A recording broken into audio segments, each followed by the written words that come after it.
প্রথমে আমি আপনাকে একটি কথা বলতে চাই, যেটা হলো আপনি আসলে যে ব্যবসা করতে চান সেই ব্যবসা সম্পর্কে আসলে ভালো করে আপনার জানাশোনা থাকতে হবে, ভালো করে আপনি সেটাকে স্টাডি করতে হবে, তারপরে জেনে শুনে বুঝে আপনি সেই ব্যবসায় নামেন। না জেনে বুঝে আসলে ব্যবসা যদি আপনি নামেন তাহলে আপনি লসের সম্মুখীন হবেন। আর যদি জেনে বুঝে যে কোনো কাজই, ব্যবসা না যে কোনো কাজই আপনি যদি জেনে শুনে বুঝে আরম্ভ করেন তাহলে লসের সম্ভাবনা একেবারেই ক্ষীণ হয়ে যায়। তো আপনি আসলে যে কোনো ব্যবসা সম্পর্কে নামার আগে আমি ধরে নিলাম যে আপনি ভালো করে জানলেন, বুঝলেন ব্যবসাটা সম্পর্কে, ডিলারশিপ ব্যবসা সম্পর্কে, এরপর আপনি নামতে চাচ্ছেন। তো সেক্ষেত্রে আপনি অলিম্পিকের সাথে ব্যবসা করতে চান।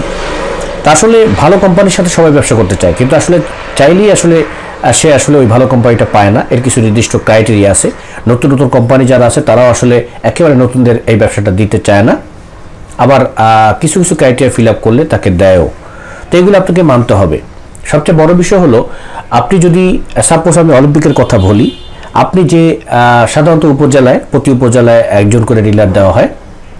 তো আপনি যদি মনে করেন অলিম্পিকের আপনি যে উপজেলা আছেন সেখানে আপনি ডিলারশিপ নিতে চাচ্ছেন, তো সেক্ষেত্রে আপনাকে দেখতে হবে যে ওই উপজেলায় ওই অলিম্পিক কোম্পানির কোনো ডিলার আছে কিনা। যদি সাধারণত ডিলার থাকে তাহলে আসলে কোনো কোম্পানি সেই উপজেলায় আবার নতুন করে কোনো ডিলার নিয়োগ দেয় না। আবার অনেক সময় কোম্পানি ওই ডিলারটা যদি থাকে তাহলে তাকে বিভিন্ন কারণে কোম্পানির সাথে বনিবনা বা অন্য কোনো ব্যাপার স্যাপার আছে, সত্য সাপেক্ষে যদি ঠিকঠাক মতো পূরণ না করতে পারে, টার্গেট ফিল আপ না করতে পারে, সেক্ষেত্রে কোম্পানি অনেক সময় চায় যে সেই পুরাতন যে ডিলারটাকে বাদ দিয়ে নতুন কোনো ডিলার নিয়োগ দেওয়ার জন্য। সেক্ষেত্রে আপনি যদি আশা করেন যে আমি আসলে রূপচাঁদার সাথে ব্যবসা করতে চাই, তাহলে আপনি একটু খোঁজ নিলেই আপনি এই রূপচাঁদা সংশ্লিষ্ট এসআর এরিয়া ম্যানেজার যদি একটু খোঁজ নেন, কারণ ব্যবসা করতে হলে আপনার কষ্ট করতেই হবে, যেহেতু আপনি কষ্ট করবেন সেটা ঠিক করেছেন, সেইভাবে যদি আপনি নামতে চান তাহলে অবশ্যই আপনাকে এই ক্রাইটেরিয়াগুলো ফিল আপ করেই আপনাকে এখানে নামতে হবে। এখন সাপোজ আপনার সবসময়ের জন্যই খুঁজে বের করতে হবে বাই দ্য বাই, আপনি রূপচাঁদার এসআর অথবা এরিয়া ম্যানেজার পেলেন না, কোনো সমস্যা নেই, কিন্তু কোনো না কোনো মানুষের কাছ থেকে আপনি কোনো না কোনো কোম্পানির এসআর অথবা এরিয়া ম্যানেজারের নাম্বার আপনি পাবেন। সেটা আপনি কীভাবে পাবেন?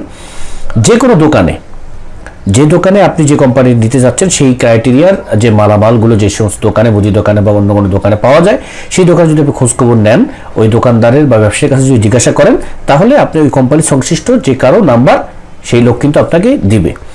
আপনি মনে করেন অলিম্পিকে সে মাল সেই দোকানে নেই অথবা অলিম্পিকই আসে নাই আপনার এই উপজেলায়, তো সেক্ষেত্রে আপনি ওরকম কোনো যদি কারো এসআরের নাম্বার পান, অন্য কোনো নাম্বারের এসআর বা এরিয়া ম্যানেজারের, সেক্ষেত্রে নাম্বার নিয়ে পার্শ্ববর্তী এলাকায় তো আপনার এই কোম্পানির ডিলার অবশ্যই আছেন অথবা এই কোম্পানির লোক আছে, সেক্ষেত্রে তার সাথে আলোচনা করে বা এর দায়িত্ব তো অবশ্যই কয়েকটা উপজেলা মিলে একজন এরিয়া ম্যানেজারের আসলে দায়িত্ব থাকে, তা আপনি সংশ্লিষ্ট এরিয়া ম্যানেজার নাম্বারটা পেয়ে যাবেন। সেক্ষেত্রে তার সাথে কথা বলে আপনি কিন্তু নিতে পারেন। আর যদি পুরাতন থেকে থাকে সেক্ষেত্রে আপনি তার সাথে সুসম্পর্ক বজায় রাখেন, সেই লোকটার সাথে, সেই কোম্পানি এরিয়া ম্যানেজার, মনে করেন অলিম্পিকের এরিয়া ম্যানেজার অথবা এসআরের সাথে যদি সম্পর্ক ভালো রাখেন, তাহলে সে আপনার জন্য, তার যদি পুরাতন কোনো ডিলারের সাথে কোনো সম্পর্ক অবনতি হয় বা কোনো খারাপ কিছু থাকে অথবা কোম্পানি যদি চেঞ্জ করতে চায়, সেক্ষেত্রে আপনার নামটা প্রায়োরিটি ভিত্তিতে আসবে। তো এই হলো সিস্টেম। এখন কিভাবে আপনি আসলে ডিলারশিপটা পেতে পারেন, ওই কোম্পানির লোকের সাথে কিভাবে আপনি যোগাযোগ করতে পারেন বা পেতে পারেন, সেটা আমি আপনাকে বললাম এবং পাওয়ার সিস্টেমটাও আমি আপনাকে বললাম। এখন আপনি যেহেতু ব্যবসাটা সম্পর্কে জানেন, এখন আপনাকে জানতে হবে আসলে এক এক কোম্পানির মূলধন এক এক রকম, নিয়মকানুন প্রায়োরিটি অনেকটাই এক ফর্ম ফিল আপের সিস্টেমটা, কিন্তু আসলে মূলধনের ব্যাপার, কমিশন, তারপরে কিছু নীতিমালা, ড্যামেজ নেওয়া এবং ড্যামেজের ব্যাপারে কি সিদ্ধান্ত, সেটা আসলে অলমোস্ট এক।